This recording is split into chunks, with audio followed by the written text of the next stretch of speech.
dia a todos novamente. Sempre um grande prazer poder estar na casa de Deus para expor a Sagrada Escritura, para falar das maravilhas do reino e principalmente, como a gente aprendeu hoje no nosso discipulado bíblico, anunciar as boas novas de Deus.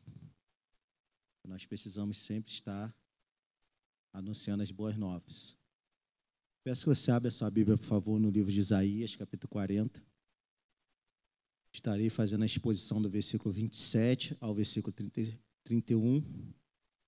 Diz assim a Sagrada Escritura: Por que então você diz, ó Jacó, e você fala, ó Israel, o meu caminho está encoberto ao Senhor, e o meu direito passa despercebido ao meu Deus?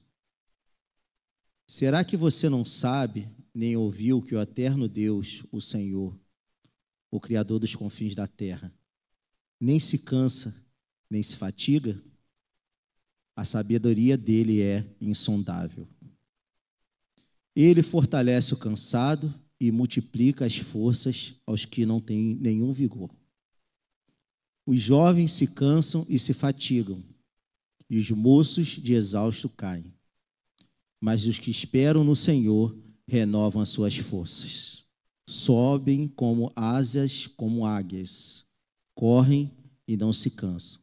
Caminham e não se fatigam. Feche seus olhos, vamos orar. Meus irmãos, há momentos na nossa vida que as circunstâncias, elas parecem ser insuperáveis. Nestes momentos, a gente mergulha num turbilhão de emoções. A gente fica angustiado, a gente fica ansioso, a gente não dorme direito, a gente procura resposta em Deus, a gente ora mais, a gente coloca o nosso joelho no chão mais vezes, a gente faz jejum, a gente procura uma perspectiva, uma solução em Deus, mas em alguns momentos o que nós temos é o silêncio. Em alguns momentos Deus não nos responde da maneira como a gente acredita que ele devesse nos responder. Ele não responde, ele trata a gente com silêncio. Nessas horas, pode parecer que Deus está distante, que não nos ouve e talvez nem se importe com a nossa dor. A gente fica ali angustiado, pedindo, clamando: Deus, me abençoa, Deus, resolve essa situação, Deus, me dá força, me dá vigor, me dá estratégia. E a gente acaba achando que a gente está num caminho meio obscuro, num caminho que não tem muita saída, não tem muita resolução. Aí a tendência natural do ser humano é achar que Deus não está se importando muito, não. Deus não está se importando muito com a nossa dor, Ele não está ouvindo o nosso clamor. Quem aqui já se sentiu assim? Isso é natural da vida. De tempos em tempos a gente encontra-se nessa situação. A gente sente-se sem forças e sem perspectivas.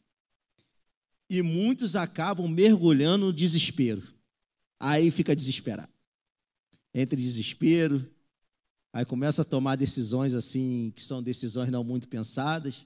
Eu costumo dizer que entra ativo o modo desespero. Meu irmão, ativou o modo desespero, vai fazer coisa errada.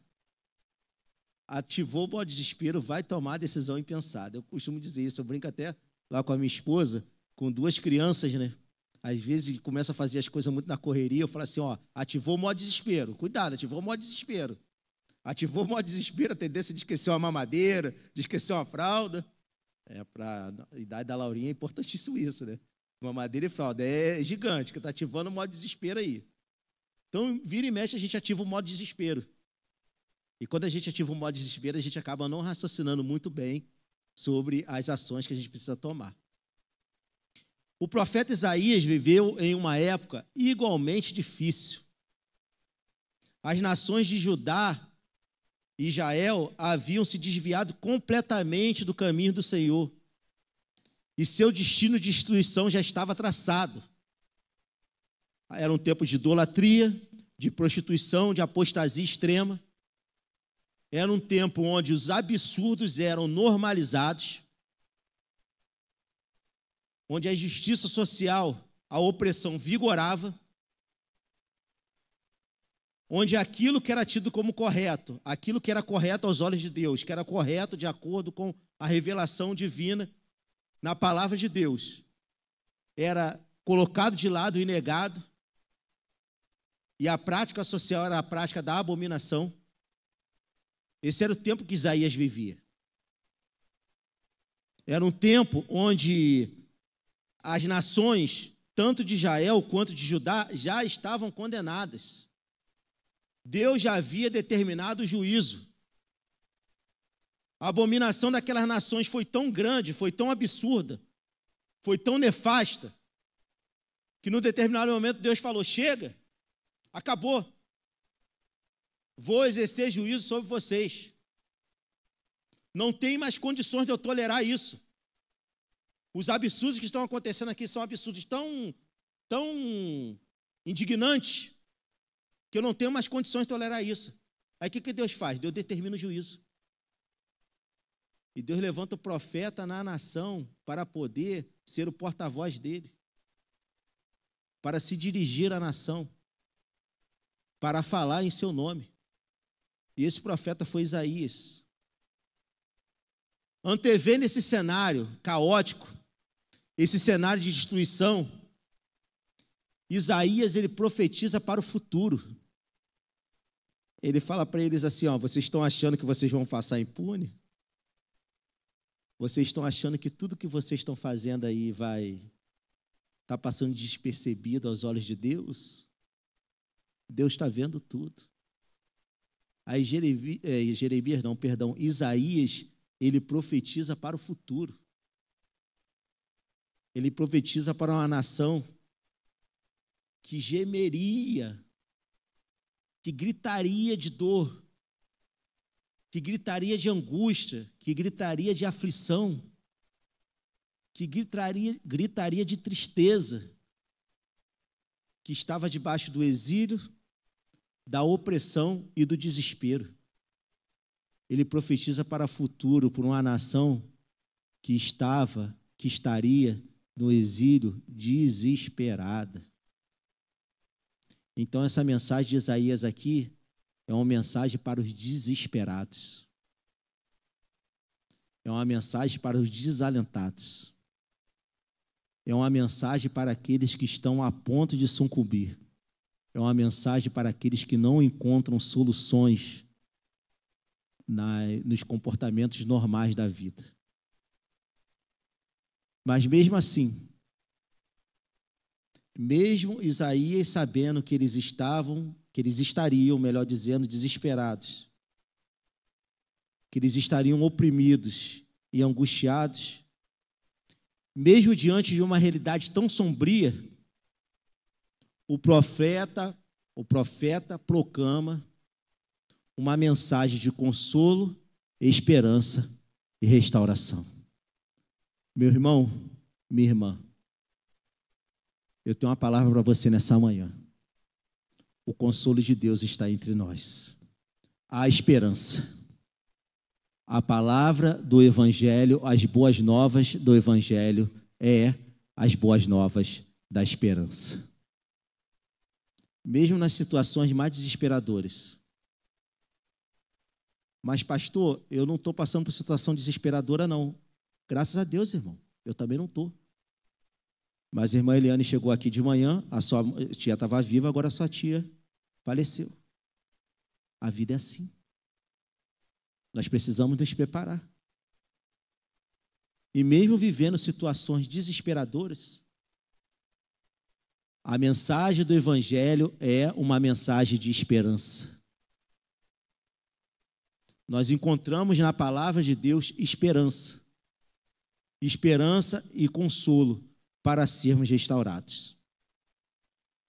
Essa passagem aqui que nós acabamos de ler, esse trecho que nós acabamos de ler, ele nos ensina que quando aparentemente nós enfrentamos situações irreversíveis, é possível encontrarmos forças para continuar. É possível encontrarmos força para prosseguir. Porque nós podemos confiar na graça e na misericórdia de Deus. Pois mesmo em meio ao caos, mesmo em meio à dor, mesmo em meio às situações mais desafiadoras da vida, mesmo em meio à tragédia, mesmo em meio à perseguição, mesmo em meio à doença, mesmo em meio ao desemprego, mesmo em meio a relacionamentos familiares, extremamente conflituosos. Saiba de uma coisa: somente Deus é capaz de nos fazer superar todas as adversidades.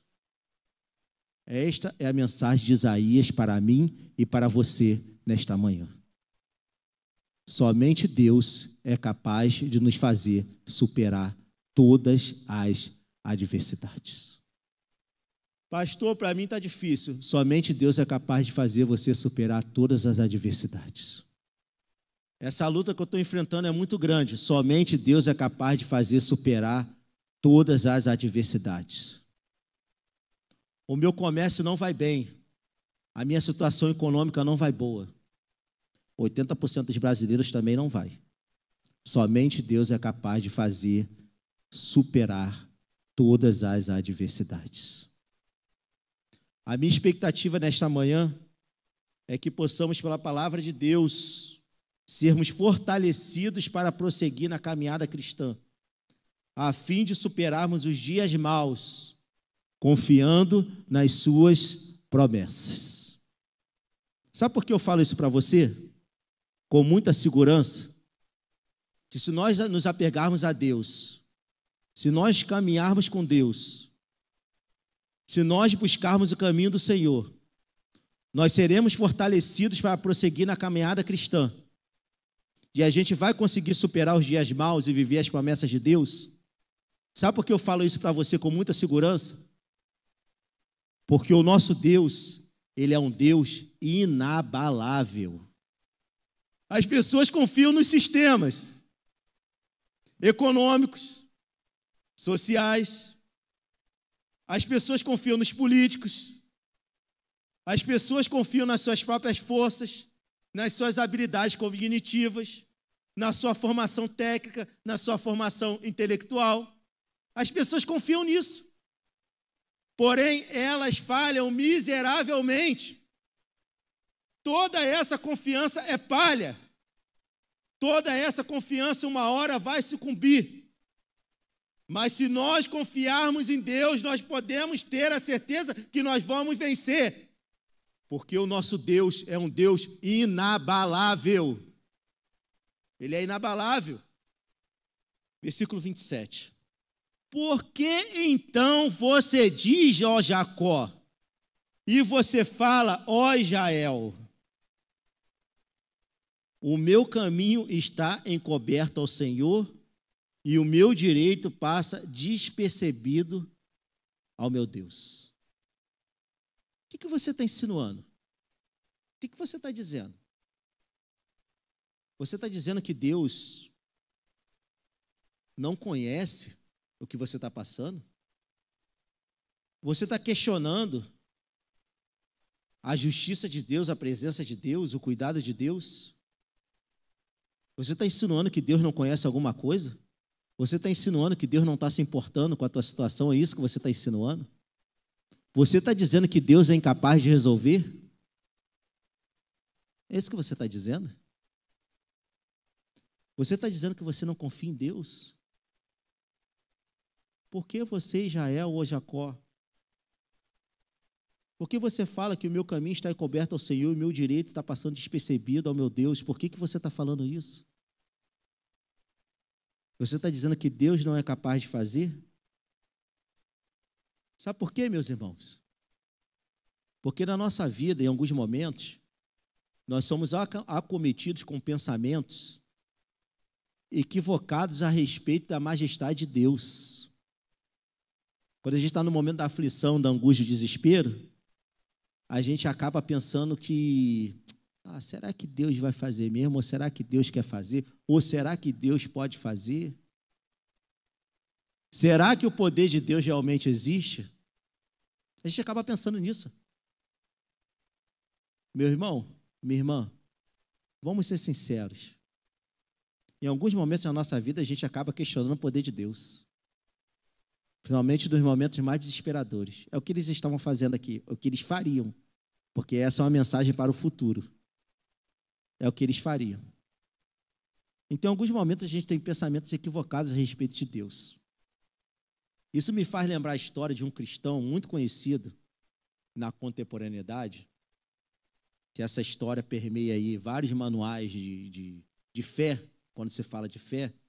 É a história do cristão chamado George Miller. Esse cara era um alemão radicado na Inglaterra. Ele, quando era jovem, ele não acreditava em Deus, não. Quando ele era jovem, ele falava assim, eu acho que Deus nem existe. Ele estava inundado pelo racionalismo alemão. E foi algo muito danoso para a história da humanidade, que resultou na chamada teologia liberal, que é a ideia que Deus não tem poder para poder fazer as coisas. A teologia liberal vai dizer isso. Deus não existe, Deus não é poderoso, Deus é invenção humana. Isso foi construído dentro do racionalismo alemão. George Miller teve contato com essas ideias. Ele passou a acreditar nisso. Ele fala assim, não, Deus aí é conversa, esse Deus aí não existe, não. Eu não quero nem orar, eu não vejo sentido em orar, porque, na verdade, Deus não existe. Porém, este homem, ele é alcançado pelo Evangelho. O Espírito Santo vai lá e alcança ele. Ele se rende a Jesus Cristo. E ao render-se a Jesus Cristo, ele sente no seu coração um chamado muito forte. Um chamado que ele precisava abrir um orfanato. Que ele precisava servir a sociedade acolhendo as crianças que não tinham família. Então ele vai para a Inglaterra e na cidade de Bristol ele funda um orfanato. E ao fundar esse orfanato, ele faz um voto com Deus. Ele faz uma declaração diante do Senhor. Que nunca, em hipótese alguma, ele iria pedir a ninguém alguma coisa para poder sustentar esse orfanato. Olha que ousadia. Ele faz um voto com Deus, fala, Deus, eu estou abrindo esse orfanato, mas eu não vou pedir nada para ninguém. Se vier, eu recebo, mas pedir eu não vou pedir. Meu irmão, nem ele acreditava nisso. Nem ele acreditava que isso é possível. Passaram-se 60 anos. Ele abre vários orfanatos, custeia várias ações missionárias, compra milhares de Bíblias para poder evangelizar, sem pedir nada a ninguém. Sem nunca ter pedido uma libra a qualquer pessoa. Num determinado momento, ele estava no seu orfanato em Bristol de manhã e não tinha café da manhã para as crianças. Não tinha café da manhã para as meninas. Ele reúne as meninas no refeitório e pede às meninas, minhas filhas, vamos agradecer pelo café da manhã. Vamos agradecer pelo café que Deus nos dará. Meu irmão, não tinha nada. E elas agradeceram. Minutos depois, escuta-se um barulho na porta do orfanato. Pá, pá, pá. Provavelmente era um dia chuvoso. Era um dia onde as pessoas não estavam na rua. O clima da Inglaterra chove todo dia. Ao abrir a porta do orfanato, ele se depara com o padeiro da cidade. E o padeiro diz a seguinte afirmação para ele: Deus me acordou de madrugada. Deus me incomodou. Deus me disse claramente: faça pães e leve a este orfanato. Os pães chegaram. Minutos depois, a porta bate de novo. Pá, pá, pá, pá, pá. As meninas já estão comendo pão, mas vai comer pão com água. Era o leiteiro da cidade.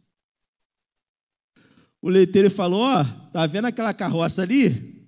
É a minha carroça, eu tinha que entregar leite para todo mundo. O pessoal que é da roça sabe, né? Que levava o pão e levava o leite, né? Antigamente, né? A gente não ia para a padaria, eles levavam o pão e levavam o leite. Tá vendo aquela carroça ali? Eu tinha que entregar leite para todo mundo, mas a carroça quebrou. O leite vai estragar, não vou deixar estragar não. Recebe esse leite aí para vocês. Meus irmãos, o nosso Deus é um Deus inabalável. 28. Será que você não sabe, nem ouviu que o eterno Deus, o Senhor, o Criador dos confins da terra, não se cansa nem se fadiga?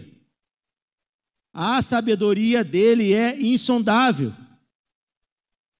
Você está pensando que você está tratando com esses deuses aí da Babilônia aí? Você está pensando que você está tratando com os deuses do Egito?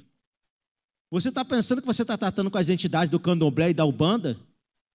Você está pensando que você está tratando com esses deuses limitados aí, que sentem fome, sentem frio, são restringidos? Vocês estão pensando que vocês estão tratando com esses deuses aí? Vocês estão tratando com um Deus inabalável. Para o nosso Deus não existe impossibilidades. E quando a gente entende que o nosso Deus é um Deus inabalável, isso faz com que a gente se aquiete, que a gente fique calmo, que a gente fique tranquilo, esperando pacientemente a solução que Ele trará. Meu irmão, não sei o desafio que você está passando, mas eu sei que você precisa fazer. Fica quietinho, mantenha a tua posição. Espera a solução de Deus, que no devido tempo Ele vai derramar chuvas abundantes sobre a tua vida. Aquiete-se. Espere a solução que Deus irá trará. Confie, meu irmão. Confie completamente na onisciência e na onipresença de Deus. Confie que Deus é capaz de fazer qualquer coisa. Confie que Deus é capaz de fazer qualquer milagre. Confie que Deus é capaz de promover qualquer restauração. Confie plenamente no Senhor. Porque o nosso Deus é um Deus inabalável. Porque Ele já providenciou a maior bênção de todas, que é o sacrifício de Jesus na cruz. O sacrifício de Jesus na cruz, ele é completamente eficaz. Jesus não morreu na cruz para possibilitar a salvação. Isso é errado. Jesus não morreu na cruz para possibilitar a salvação. Ele morreu na cruz para realizar a salvação. A salvação já está realizada. A salvação não é uma possibilidade, a salvação ela é uma realidade. E pelo fato de ela ser uma realidade, nós podemos confiar completamente no poder inabalável dele. Então, em primeiro lugar, somente Deus é capaz de nos fazer superar todas as adversidades, porque Ele é um Deus inabalável. Mas, meu irmão, Ele também é um Deus sustentador. Você crê nisso? Ele é um Deus sustentador. Versículo 29. Ele fortalece o cansado e multiplica as forças aos que não têm vigor. Ou seja, Ele olha para a nossa realidade. Ele não é um Deus distante, nem um Deus indiferente. Ele não somente compreende a nossa fraqueza, mas Ele atua para supri-la. Ele fortalece os cansados e multiplica as forças dos que não têm vigor. Sabe o que a gente aprende aqui? Que o nosso Deus, Ele nos sustenta nas maiores angústias. Meu irmão, José, ele estava na prisão. Ele ficou preso durante alguns anos. passando por privações terríveis, fome, frio, umidade, má alimentação, falta de medicamentos para tratamento de doenças, não podia ver a luz do sol, as prisões da antiguidade eram masmorras, ele estava preso num lugar que não podia fugir, mas mesmo preso, Deus o sustentou. Mesmo vivendo uma situação extremamente desafiadora, Deus o sustentou. Jacó, vou usar um trocadilho da atualidade, comeu pão que o diabo amassou na casa de Labão. Pão que o diabo amassou. O cara mudou o salário dele 10 vezes. Imagina você trabalhar numa empresa e o teu patrão mudar o teu salário 10 vezes. Ah, você está ganhando muito dinheiro, peraí, vamos mudar o teu salário. Trabalho por comissão, você está vendendo um produto tal, você está arrebentando na venda daquele produto. Aí o teu patrão fala assim, está arrebentando na venda desse produto, você não vai vender esse produto mais não, você vai vender esse aqui agora. Esse aqui que não vende, que fica encalhado. Aí você vai lá, trabalha, desencalha o produto. Quando você desencalha o produto, o patrão fala assim, não, esse agora aqui não, vai ser um outro produto lá. Você aguentaria uma situação dessa? Jacó aguentou, meu irmão. Sabe por que Jacó aguentou? Porque ele estava debaixo das asas de um Deus sustentador. Quem sustentava Jacó era Deus. O povo de Israel estava no deserto, sofrendo, peregrinando durante 40 anos. Deus todo dia enviava a coluna de fogo, enviava a nuvem à noite, a nuvem durante o dia, enviava o maná, enviava as cordonizes. Aquele povo só sobreviveu ao deserto porque Deus o sustentou. O nosso Deus, Ele é um Deus que provê força para os cansados e multiplica o vigor daqueles que estão esfalecidos. Ele é um Deus sustentador. Então, meus irmãos, quando nós estivermos passando por situações de privações, a orientação que a palavra de Deus nos ensina, que nós podemos aplicar na nossa vida nesta manhã é procurar ser sustentado por Deus com submissão e total entrega. Meu irmão, vou fazer uma sugestão para você. Não fica sem dormir mais por causa desse problema, não. Entrega na mão de Deus que Ele vai te sustentar. Se desequilibra mais, não. Não perde a tua fé, não. Não fica se remoendo, não. Você não consegue resolver, mas Deus vai resolver para você. Você não vai conseguir resolver, não. Entregue-se à mão de Deus, ao sustento de Deus. Se submeta a Ele com total entrega. A gente não consegue resolver, não, irmão. Mas existe uma forma de sustentação. E isso depende de uma permissão nossa. Quando a gente se permite ser aperfeiçoado por Deus, utilizando as ferramentas que Ele nos dará. Meu irmão, poderia muito bem estar aqui hoje, falando para você assim, ó, passo 1 tal, passo 2 tal, passo 3 tal, mas eu não vou falar nada disso, sabe por quê? Eu não sou coach, eu sou pregador do Evangelho. Então, para você, eu só tenho uma palavra nesta manhã: fortaleça-se em Deus na palavra dEle. Busque as ferramentas para ser fortalecido na palavra, porque é a palavra de Deus que vai te fortalecer. Tudo pode falhar, mas a palavra de Deus jamais falha, é ela que vai te fortalecer. É ela que vai te manter forte. Porque na palavra de Deus nós encontramos o pão vivo que desceu do céu, o pão da vida, Jesus Cristo. Aquele que morreu na cruz para poder suprir a todas as nossas necessidades. Ele é o pão vivo. Então, meus irmãos, somente Deus é capaz de suprir todas as nossas necessidades, porque Ele também é um Deus sustentador. Mas não é só isso. Ele também é um Deus restaurador. Versículo 30. Os jovens se cansam e se fadigam, e os moços de exaustos caem. Meu irmão, quer ver alguém mais vigoroso do que um jovem? Quer ver alguém mais pujante do que um jovem? O jovem tem força, meu irmão. O jovem tem vigor, o jovem voa. O jovem é elétrico, o jovem não para. O jovem que está parado está doente, o jovem está em plena atividade. Mas a palavra de Deus vai dizer que até os jovens se fatigam, que as nossas forças humanas elas são severamente limitadas, que há um limite para a nossa resistência. Mas isto é bom, sabe por quê? Porque assim a gente aprende a defender de Deus. Porque assim a gente vai depender mais de Deus.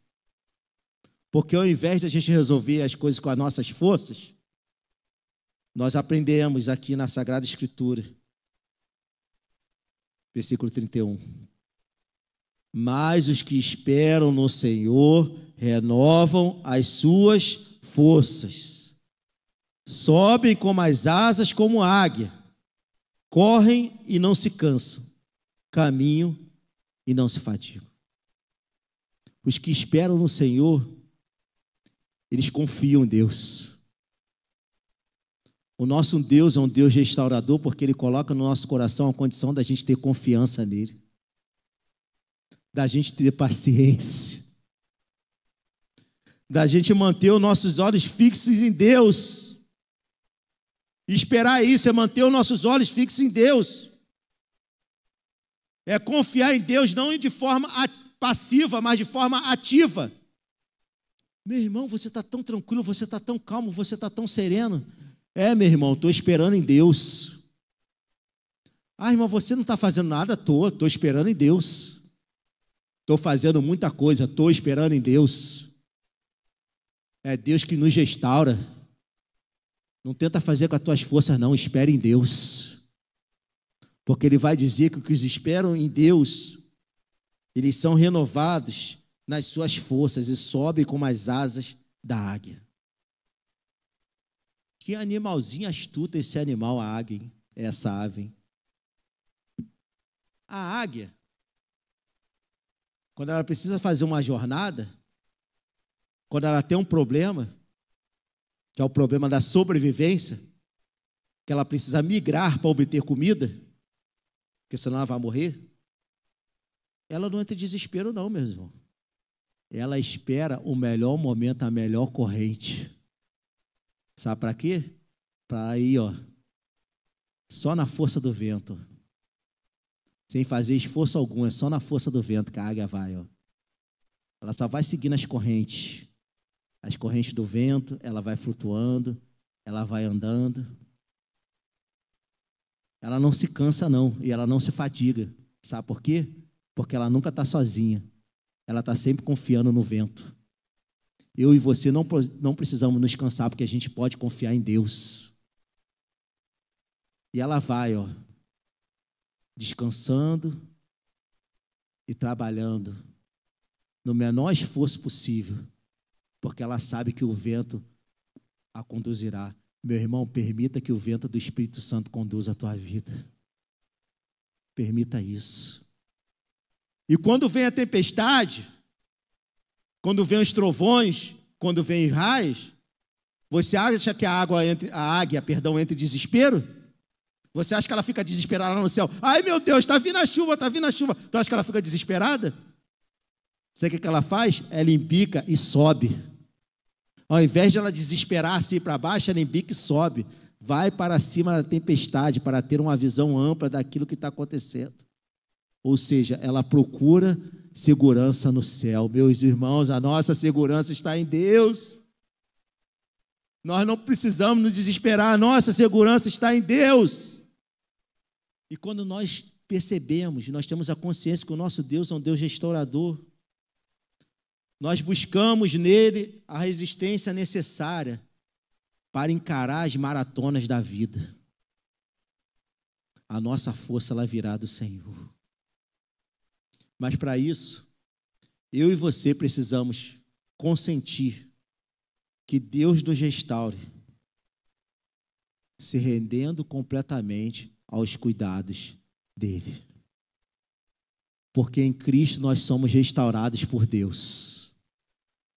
Mesmo diante das dificuldades mais extremas, para vivermos uma existência plena ao lado dele. A mensagem que eu tenho para você nesta manhã, e para mim principalmente, que eu preciso aplicar muito isso aqui na minha vida, é que eu e você não vamos ficar no caminho, nós venceremos. Mas nós não venceremos porque nós somos bons.